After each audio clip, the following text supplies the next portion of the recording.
to not have the defending champs on TV more, I think is kind of crazy. Well, the fact is, it's not crazy if nobody will watch. Her neck clotheslined from hell during a game, but we're supposed to believe there's no actual animosity there. So let's check this out right here. On ESPN's First Take, obviously people want to watch Caitlin Clark, so you have to put people on TV that people want to see. Absolutely. Now that makes sense. But when one player eats, we all eat. Those powerful words from Lisa Leslie about Caitlin Clark just went viral, and it's completely changing the conversation about the rookie phenom. The WNBA legend is calling out the haters and defending Clark in a way we haven't seen before. You know what's crazy? While some players like Nafisa Ker complained about Clark getting 41 televised games, Leslie's taking the exact opposite stance. She's pointing out that Clark's popularity is lifting the entire league. And a lot of these WNBA players that suffer from jealousy and envy and hate enter in Lisa Leslie, because she was asked about it. And, well, her answer made a lot more sense. It did. For Caitlin Clark, well, they're not going to love this, right? Sorry, Angel. Sorry, Dejanay Carrington. And so many others that want to claim like, no, ain't nothing to see here except when Caitlin gets her. Bringing in more fans, more money, and more opportunities for every player. This is the reality check the WNBA needed. Before we move on, I'd like to ask you a small favor. If you appreciate this content, please take a second to like this video and subscribe to the channel. Over 98% of you watch the videos without subscribing. It costs you nothing, but it makes a huge difference to us. So, did you click the subscribe button? Great. Thank you so much. Now, back to the video. Seriously, that's why these other teams are not on more, because the ratings and the demand for them doesn't warrant that they're on more. Again, one of the reasons I made that video is because none of these players will acknowledge the elephant in the room. Why aren't people tuning into the rest of these games? Sorry, not sorry. I know facts clouds feelings. I don't think raising the level of other teams has to mean bringing Caitlin or the Indiana Fever down. Have you listened to Lisa Leslie's recent remarks regarding the Caitlin Clark case? The rookie superstar has been the target of harsh criticism from some WNBA veterans, but one Hall of Famer is adopting a totally different strategy that has everyone talking. A basketball legend whose voice has significant sway in the women's basketball community, Lisa Leslie is not just any former player voicing her thoughts. People pay attention when Leslie talks.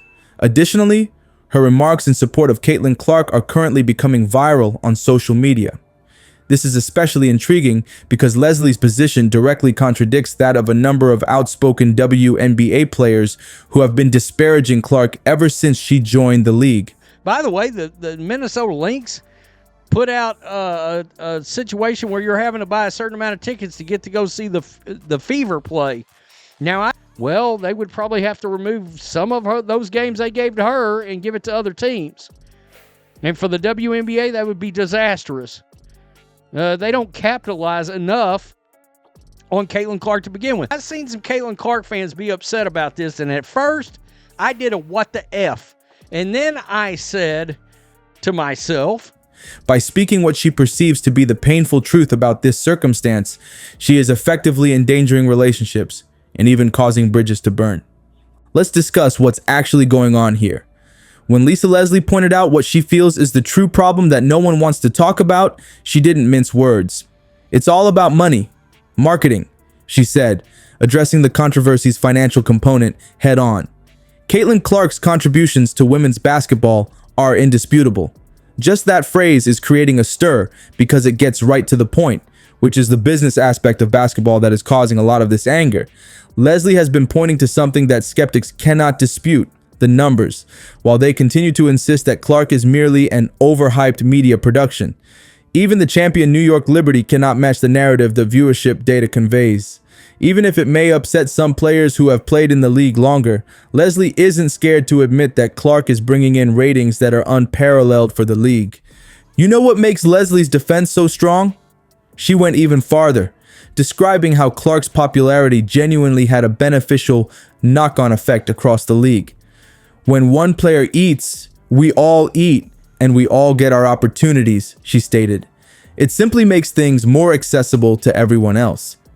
That viewpoint changes the entire story, from a zero-sum one in which Clark's success somehow deprives others to one in which her star power can propel the league as a whole to unprecedented heights.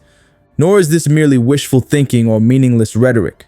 Leslie's remarks are made at a time when WNBA viewership is soaring, with Indiana Fever games seeing far more attendance than we saw the previous season. Leslie is merely pointing out what the data plainly indicates, that Clark is drawing previously unheard of numbers of spectators to the sport. The conflict between Leslie's perspective and the league's detractors truly brings to light the disparity in how various players interpret Clark's influence. For instance, Nafisa Ker particularly voiced her displeasure with Clark's 41 broadcast games this season. Kerr's critique focused on what she believes to be an unjust discrepancy in broadcast exposure and media coverage, implying that the league's attention and resource allocation is unbalanced.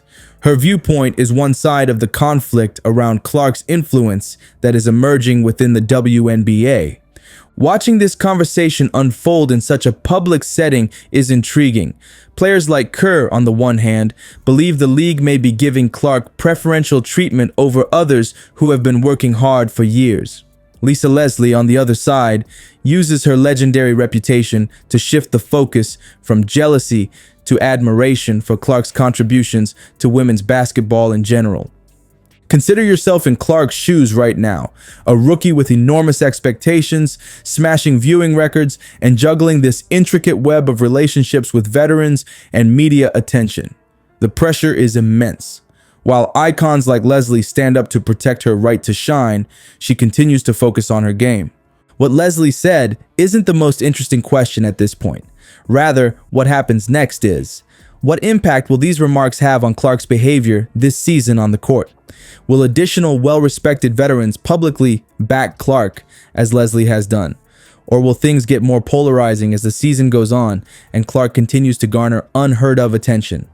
Folks, let's wrap this up. Lisa Leslie's support of Caitlin Clark may be the game changer the WNBA has been waiting so long for. Just consider this. The league has been struggling to make a profit for almost 30 years. Yes, there had been decades of financial hardship before to Clark's arrival. Leslie's remarks could ultimately change the subject from small-time envy to group development. The league might concentrate on increasing the size of the entire pie rather than squabbling over pieces of a tiny pie. Who are all of this's true MVPs? Fans like you may finally see women's basketball get the recognition it merits.